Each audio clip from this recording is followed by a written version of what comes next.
நம்ம ஈரோடு ஐஸ்வர்யா கார்ஸ்ல இப்போ பார்க்க போகிற வண்டி பார்த்தீங்கன்னா மகேந்திரால பொலீரோ எஸ்எல்எக்ஸுங்க. இது 2009 மாடல், 2 ஓனருங்க.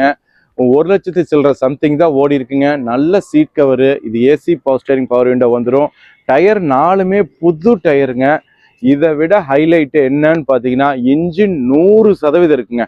இன்ஜின் எந்த வைப்ரேட் இல்லை, அதர் நாய்ஸ் இல்லை. ரொம்ப ரொம்ப தெளிவான வண்டி. இந்த டைம் ஒரு 6-7 வண்டி இருக்கு 7 சீட்டர்ல. ஸ்கார்பியோ, பொலீரோ, இனோவா, இந்த மாதிரி இன்ஜின் 100% வந்த வண்டி நான் பார்க்கறதே ரேர். என்னோட சர்வீஸ்ல 7 சீட்டர்ல இப்போ ஒரு 10 வண்டி சம்திங் இருக்கு. இன்ஜின் 100% இருக்கு. அதனால இந்த வண்டியை மிஸ் பண்ணிடாதீங்க. ஹெட்லைட்ல இருந்து நல்லா இருக்கு. ஒரு சின்ன டென்ட் கிராச்சஸ் இருக்காது. இது வந்து டிஏ இன்ஜின் ரேரு. இந்த மாதிரி வண்டியா நீங்க எடுத்து யூஸ் பண்ணுங்க. எந்தவித செலவும் இருக்காது. யூஸ்டு கார் எடுத்த ஃபீலிங்கே இருக்காது. இந்த வண்டியை பத்தி அதர் டீட்டெயில்ஸ் வேணா கால் பண்ணுங்க. இந்த மாதிரி வண்டி 2009, 12, 13, 15, ஒரு 21, 22 வரைக்கும் ஒரு 15 பொலீரோ இருக்குங்க. உடனடியாக கால் பண்ணுங்க, சேட் பண்ணுங்க. உடனடியாக நாங்கள் ரிப்ளை கொடுக்குறோம்.